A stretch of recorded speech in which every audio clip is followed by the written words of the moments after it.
Welcome back to Part 7 on the KFX 450R. We're still waiting on that time and chain guide, that stamped metal one from Partzilla. They pushed it out another week. It's getting really aggravating right now. But I only have weekends to work on this at the moment, so we're going to continue on because I don't want to lose another week. I guess at this point what we're going to do now is I'm actually going to put the top end on. I don't know if I'm going to put on the head, but I'm definitely going to put the cylinder on, put the piston in. I can still get that timing chain in there. So having that stuff on is not going to be a big deal. We may go all the way up to the head, but I'm not sure yet. Let's see how it goes. All right, let's set the ring end gap. And we'll start with, let's see. So it doesn't really tell you in the directions here what ring is the top ring and what ring is the bottom ring. They're both marked the same, N100. And that'll tell you that that's the side that faces up, but it doesn't tell you in here which one's which. I looked it up online, and the top ring should be 17 thousandths, the bottom ring should be 19 thousandths, and your oil ring should be 15. Let's grab the piston. And I think the top and bottom ring should be pretty self-explanatory because I think they only fit in their designated groove. So that fits in that groove, and that groove is much bigger. And that one fits tight in there and does not fit in there. So this is the bottom ring, and the brown one is the top ring. So let's pop that in there and see what we got for our gap.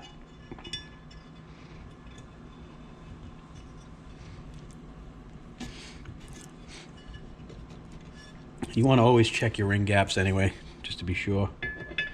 And we'll put the piston in there, make sure we got it straight.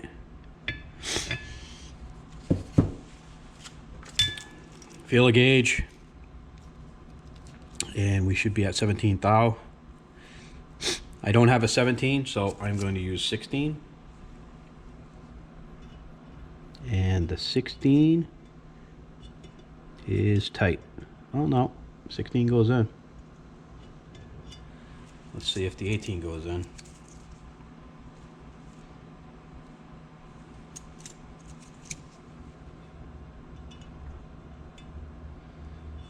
And the 18 does not go in.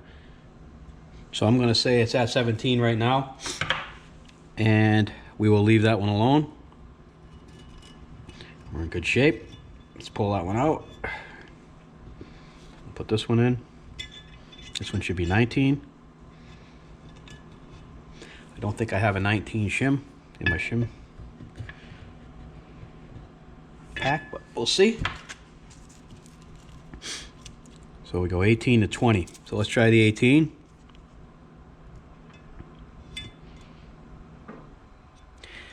The 18 does not go in. Try the 16. The 16 does not go in. Gonna have to open that one up a tiny bit. Just pull it out. I'm gonna use a stone.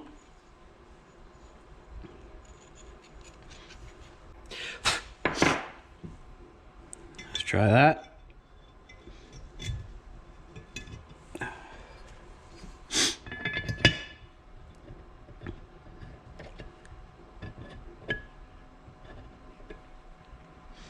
It's flat. Try the 16.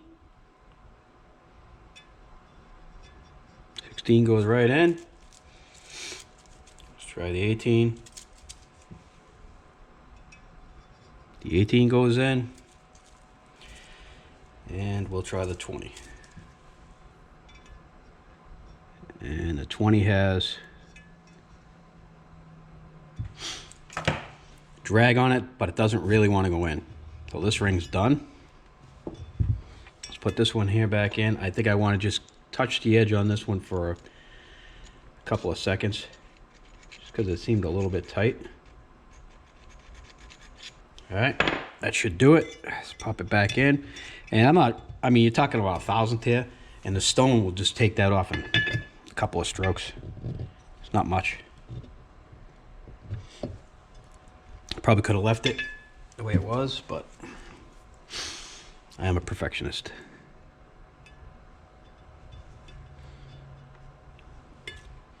Okay, so the 18 is going in with drag. I can get it in. So we'll take that as a win. Let's pop the rings on the piston. This steps on either side, so this has to go in first. There we go. Now we can put these on. And we can just do the top one first. Actually, let's do the bottom first.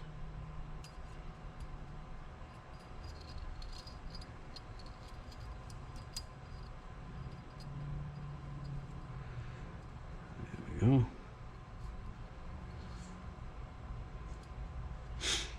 Put the next one in.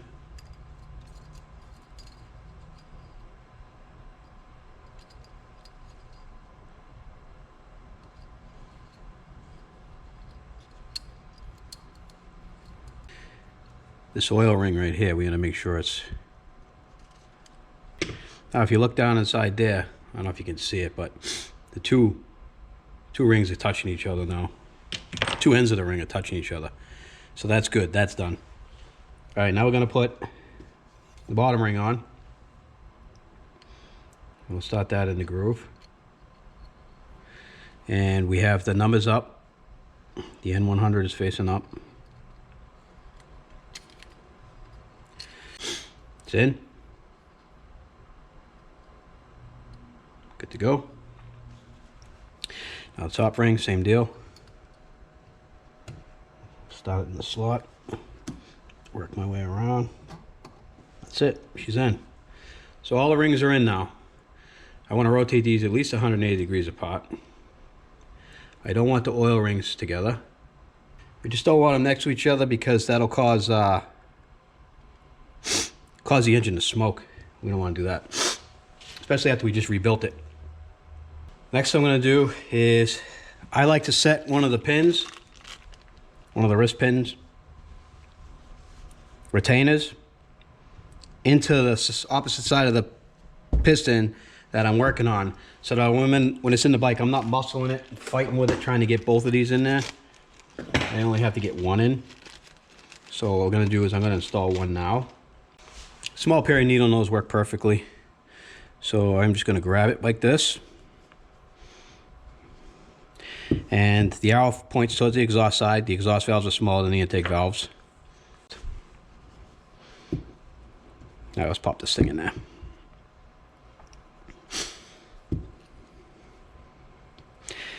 And you want this at either. All right, let's pop this guy in. Again, the arrow is headed towards the exhaust, and all the rings are, oh, nope, they moved. So make sure they're 180 degrees away. That one there. That one there. Just get that away from that opening. So I'll have that one going towards the exhaust. We'll have the other one going towards the intake.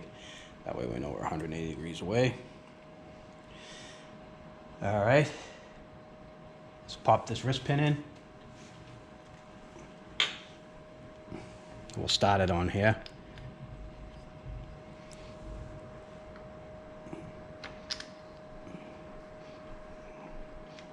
Get all the way in. Now for the difficult part, getting this clip in.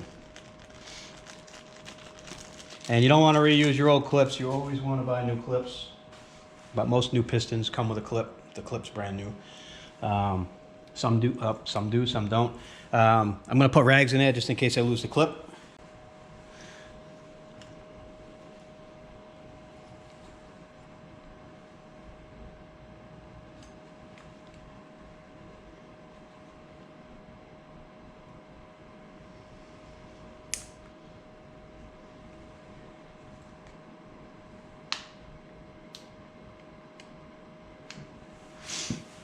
That might have been one of the easiest ones I ever put in. All right, she's in. Get this off of here now. All right. Rings are in place. Next, let's grab the cylinder. Let's install the gasket. And the gasket can only go on one way. The spaces, not the alignment pins in, not the spaces. And one. And the other one goes here.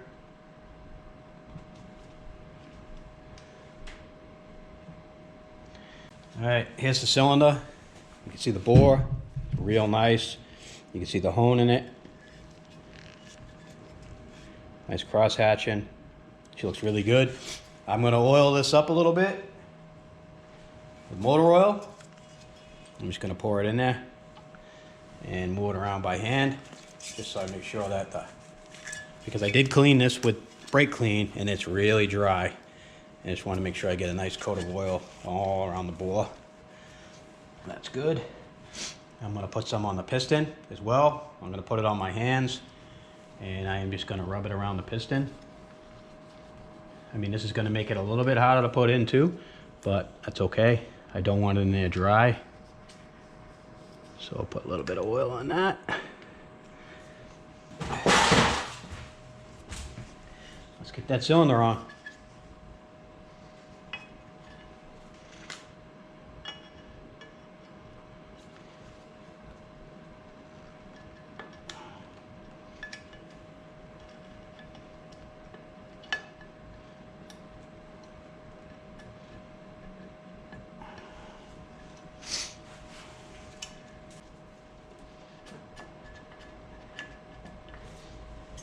All right, we're in. Let's bring the cylinder down. The other side.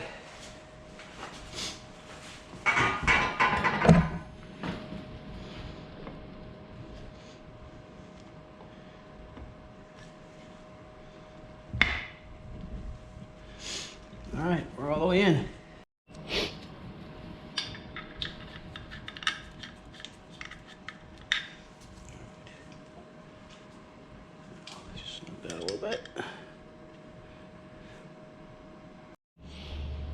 All right, so I want to crank the engine around a few times to make sure that piston's sitting. So I'm just going to put the nut, the flywheel nut on here. All right, it looks good. Let's take a look at it. If you guys remember correctly, there was all kinds of piston slop in the last, when I took the motor apart the last time. There is no piston slop at all in that now. And it's going up and down nice and smooth. There's going to be tons of compression here.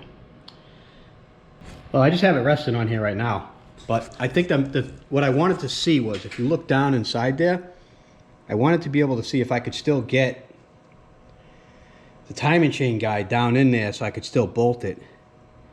Let me see if I can slide this down in there and still get it in.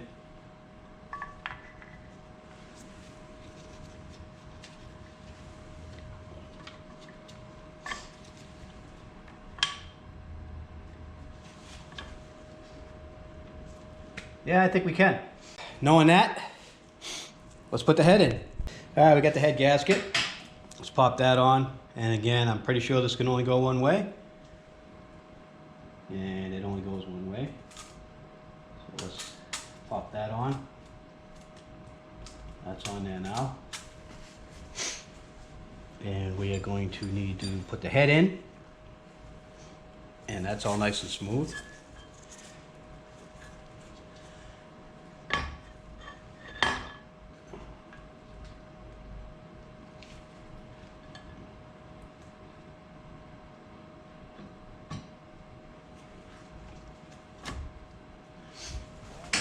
The two with the rusty heads, I'm going to go clean up right now on the wire wheel. So these are the two bolts that I cleaned up, and you can see that wire wheel and stuff makes a world of difference. These bolts look brand new, and they don't really affect the way the bike runs, but it makes it look nicer. If you're going to go through all the trouble of pulling it all apart and fixing it, you might as well make them look good. So I'm going to slide those down in here. These are the outside ones.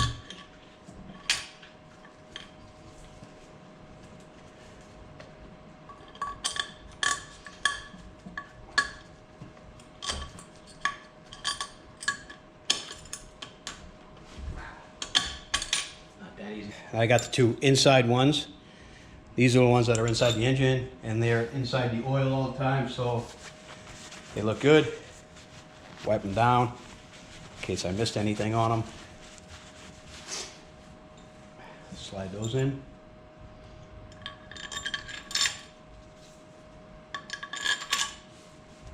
Bring them up by hand, snug them.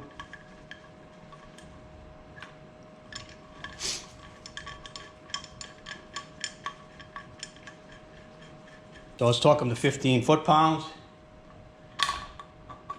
Crisscross manner, and then we will finish them off.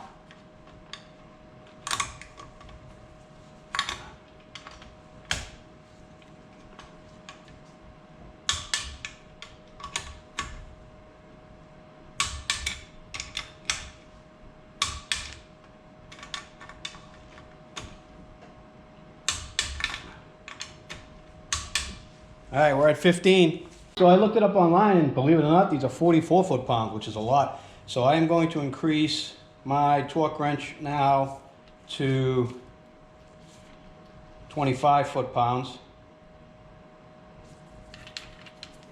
And torque them again. That's 44. This is max torque right here.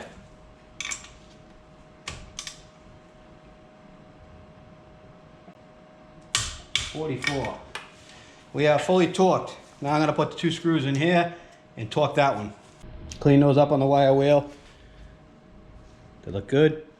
Boy, the sun coming through the window today is really bright. I am going to put never sees on these, just like I did the other one. These were pretty corroded when I took them out. I cleaned them up really good with the wire wheel. Get the corrosion off them. This will just make it easier for the next guy, if there is a next guy, rebuilding this.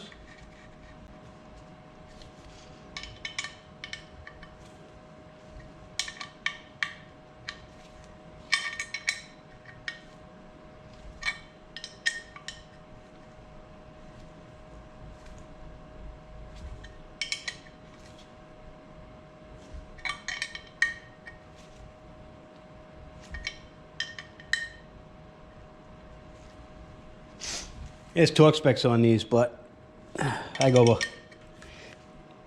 by the old hand torque on these. When I think they're tight enough, I stop. Should be good. All right, I think what I'm going to do next is I am going to hook up the temperature sensor back here. Move the throttle body out of the way. Snap that in. That's where these long screwdrivers come in handy. I mean, look how long that thing is.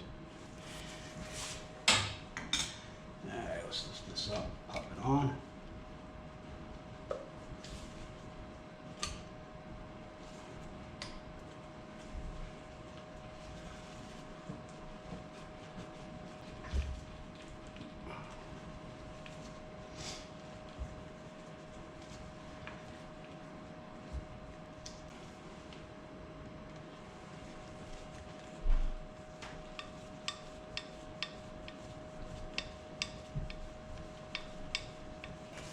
I'm going to pop this back on the side here, and then I'm going to install these upper engine bolts, engine brackets on both sides.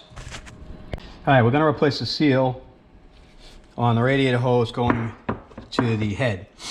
This is the old seal. You can see it's kind of cruddy. The new seal came in my complete engine gasket set. This metal washer or ring goes inside the seal. So you have to take it out of the old seal and install it inside the new seal, and it gives the seal rigidity. And this is a little bit corroded, so I'm going to hit this on some sandpaper, and I'm just going to go back and forth like this, and I'll show you what it looks like when it's done.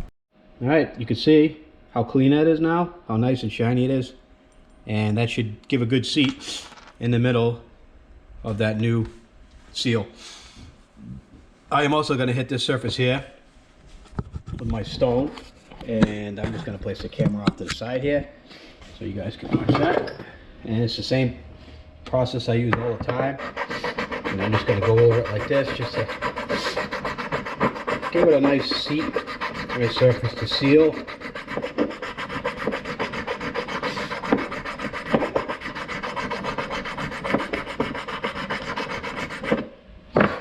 And you can see it there, nice and shiny. That'll work perfectly. Now this goes in the middle of this seal right here, and I'll pop that in right now to show you guys what it looks like. And that's pretty much it. That's what it looks like once it's done. And we'll pop that on, and we'll assemble that, and move on to the next thing. So I grabbed the air box. I'm gonna clean it up. It's pretty bad. The filter is disgusting. I'm gonna get a new filter. I just wanted you guys to see something here, what I just noticed in the bottom of this air box. And it's pretty stuck in the bottom. Yeah, that's a wrench. 10 millimeter too. Nothing like free tools. 10 and 11. Figured you guys would find that funny. Did a lot of stuff off camera. I got it quite a ways along now. I have the battery in. This is just sitting on top here. It's not connected to anything. Just up here to keep anything from falling in the engine. The head is on, torqued, cylinders in, pistons in. These covers are just on to keep dirt from going in there. I still have to helicoil these 3 holes here, which I'll do as soon as I finish getting the engine together. I got the airbox in, all nice and clean in there. That was a nightmare. I had to bring that outside with a bucket of hot soapy water and scrub it to get all the sand and dirt and oil and everything out of it, but it's all nice and clean now. I gotta get a new air filter for it. I might try cleaning the one I have, but it's pretty bad, so I may try getting a new one. The toolkit holder is back in. That's on. This is the FMF programmer, which was mounted in the plastic right here. Let's just hang off to the side right now. The airbox is all in, all connected. What else did I do? Let's go around to the other side. Oh, I put the dashboard on so that when I do start it, I'll be able to see the lights up here, because it has indicators for certain things, oil pressure. I think one of them is temperature, and there's a neutral safety light and all that. So I put these on here just so I'll have additional things to monitor when I do start it. Today while I was out here working, the mail came and I got my new Nerf bar nets, and I put that one on, and I think it looks pretty trick. I think it's going to match the red and the plastics against the black really well. I have the red hoses, which are and that looks good. I got the red oil filter cover, that looks good. So everything's buttoned up. I got the exhaust on, the whole exhaust is on, and from what you can see, I don't know if you can see that, but it is a power bomb exhaust, and all the way down to the HMF pipe, sorry. So I've gotten quite a bit done here. I have the air intake temperature sensor in. I've been calling it a MAV sensor. It's really not. It just monitors the temperature of the air going into the throttle body, and then the computer will make adjustments, whether it needs to lean it out or enrich, I should say. Yeah, so we've come quite a ways. I'm going to call it a night. I've been out in the garage here a good part of the day, cleaning stuff, mostly cleaning. This piece of the airbox right here was pretty bad too. It was all full of oil. I had to take that up. I had to take that outside and clean that all up, get all the oil out of that. I mean, it's just, it had massive blow by. You guys saw how sloppy the piston was when I took the motor apart. So everything's looking good now. I mean, that is nice and clean. I am going to find the factory airbox lid for it, and I'm going to put it back on. I'm going to run this with the lid. I do a lot of trail riding. I don't want to take a chance of sucking water, so I am going to put the lid on there. It's going to have plenty of power. I mean, it's a 450. I'm not worried about power. I do have the programmer to make modifications to the air fuel mixture for the pipes, for the I should say the pipes, but for the full exhaust. And I'll go over that too once we get it started. But that's pretty much it for now. So I'm gonna shut it off right now, and I'll turn you guys back on and start working again on this when I get that elusive timing chain keeper. And that should be here in the middle of the coming week, hopefully. And we'll finish this thing and get started.